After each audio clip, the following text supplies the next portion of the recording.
wabarakatuh. Saya Rofiqul Umam Ahmad, Prodi Mesin Perikanan, NRP 53172111861. Saya akan mempresentasikan proposal kewirausahaan saya yang berjudul PY Ikan Teri atau Peter.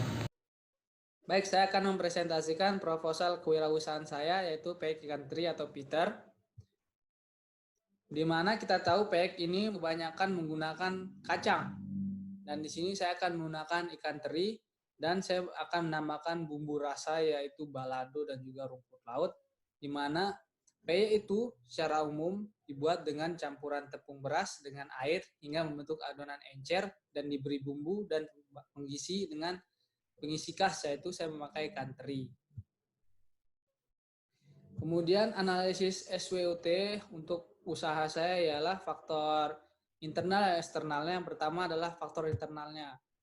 Yang pertama strength atau kekuatan, yaitu produk saya merupakan produk variatif dan merupakan inovasi baru.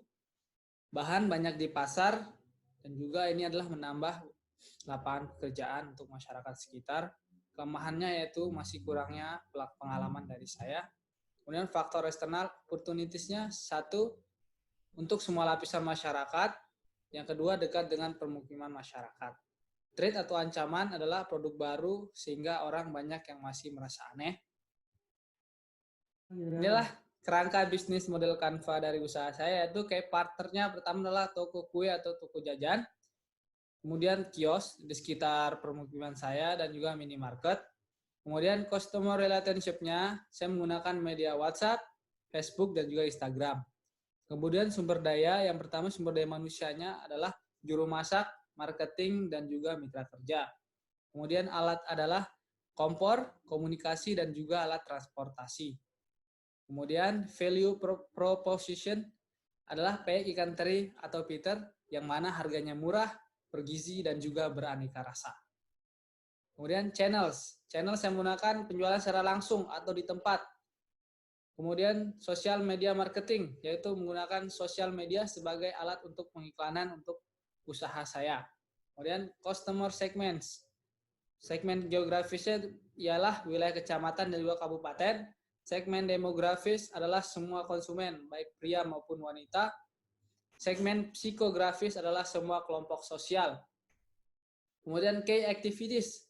Marketing ialah saya mencari mitra kerja dan produksi adalah saya membeli bumbu dan juga packing. Untuk cost struktur adalah untuk biaya produksi dan juga biaya transportasi. Dan revenue model atau apa yang saya capai adalah mencari profit dan juga menambah pengalaman. Nah, ini adalah pembiayaannya, biaya tetap atau fixed cost per tahun. Bisa kita lihat di tabel. Ada di situ adalah wajan, pisau, baskom, kompor, serok, spatula, cintung, gelas ukur, cobek, dan nampan. Di mana totalnya adalah Rp394.500, di mana penyusutan perharinya adalah Rp514. Yang kedua adalah biaya variabel atau variable cost per bulannya.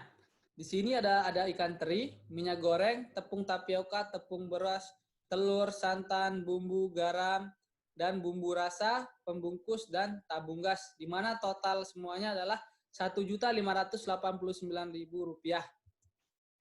Di mana biaya total per bulan, biaya total sama dengan fixed cost ditambah variable cost.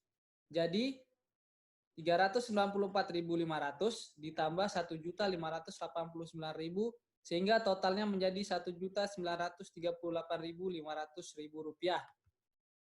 Dan untuk biaya dan harga per unit, kita bisa menggunakan perhitungan biaya tetap 1 bulan sama dengan Rp394.500 dibagi 12 dalam 1 tahun sama dengan Rp32.875.000. Jadi total biaya produksi akan dikeluarkan per bulan adalah Rp32.875.000 ditambah Rp1.938.500 menghasilkan Rp1.971.375.000. Kemudian biaya per unit adalah total biaya produksi dalam 1 bulan dibagi jumlah produk yang dihasilkan per bulan.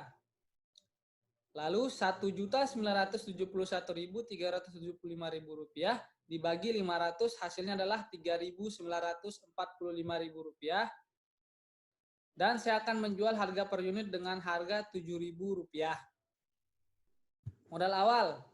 Modal awal ialah biaya tetap ditambah variabel 1 bulan, di mana 394.500 ditambah 1.589.000 dihasilkan adalah 1.938.500 rupiah. Untuk perhitungan BEP-nya atau break even point adalah total biaya produksi ditambah produksi, jadinya 32.875.000 rupiah ditambah 1.938.005 rupiah menghasilkan 1.971.375.000 rupiah. Untuk BEP-nya, harga jual per unit adalah 7.000. BP produksi sama dengan total biaya produksi selama 1 bulan dibagi harga per unit dengan 1.971.375 dibagi 7.000 menjadi 282 bungkus. Jadi untuk mencapai titik impas, maka dalam 1 kali produksi yang harus terjual adalah sebanyak 400 bungkus dengan harga 7.000. Untuk analisis keuntungan, pendapatan sama dengan pack ikan teri yang terjual dikali harga jual sama dengan 400 bungkus dikali 7.000 menjadi 2.800. Total biaya produksi dalam 1 bulan adalah 1.971.375.000 rupiah. Dan keuntungan sama dengan pendapatan dikurangi total biaya produksi, ialah 2.800.000 rupiah dikurangi 1.971.375, saya akan mendapatkan hasil atau keuntungan sebesar 828.000 rupiah dalam 1 bulannya. Itu untuk jika saya bisa menjual sebanyak 400 bungkus.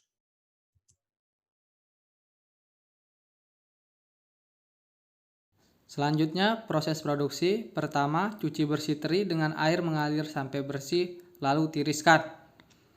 Yang kedua, campur adonan tepung, tapioka, garam, telur, dan santan. Aduk hingga rata agar tidak menggumpal.